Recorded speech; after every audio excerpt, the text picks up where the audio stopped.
Hello, praise the Lord. माझं नाव पूजा आहे आणि हा माझा पहिला व्हिडिओ आहे.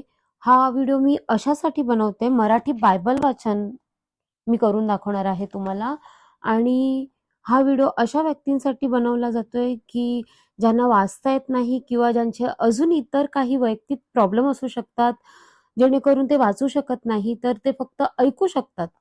तर त्यासाठी व्हिडिओ आहे हा. आणि मी तुम्हाला दररोज एक पॅसेज वाचून दाखवेन. सो तुम्ही नक्की माझ्या चॅनलला सबस्क्राईब करा आणि परमेश्वराचं वचन त्याच्यावरती तुम्ही ऐकून मनन चिंतन करू शकता. ओके, आपण सुरुवात करूया. नवा करार मधील पहिलंच पान, मत्तेकृत शुभवर्तमान, पहिला अध्याय, येशू ख्रिस्ताची वंशावळी. अब्राहमाचा पुत्र दावीद ह्यांचा पुत्र जो येशू ख्रिस्त ह्यांची वंशावळी.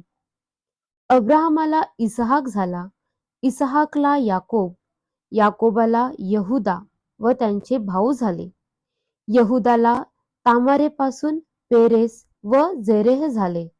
पेरेसाला हेस्रोम झाला, हेस्रोमाला अराम झाला, अरामाला अम्मीनादाब, अम्मीनादाबाला नहशोन, नहशोनला सल्मोन, सल्मोनाला राहाबेपासून बवाज, बवाजाला रूतपासून ओबेद, ओबेदाला इशाय आणि इशायाला दावीद राजा.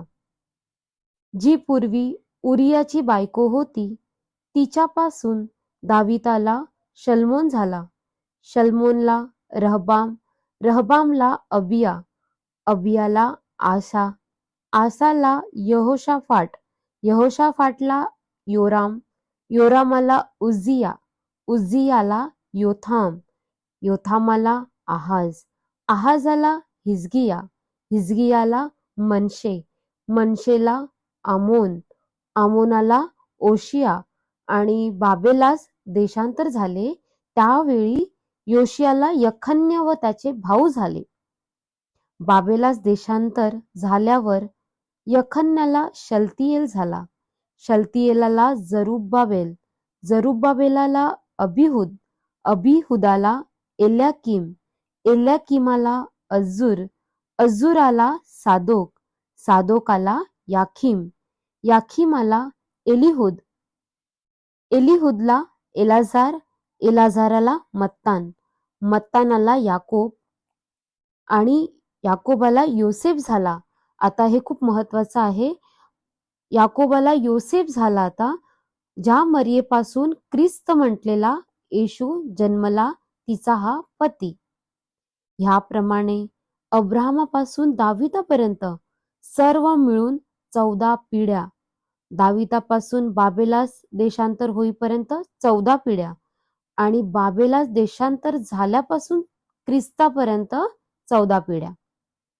ओके, हा पहिला अध्याय इथे संपलेला आहे आणि आपण पुन्हा भेटूया उद्याच्या वाचनामध्ये. येशू ख्रिस्ताचा जन्म कसा झाला. Okay, thank you so much.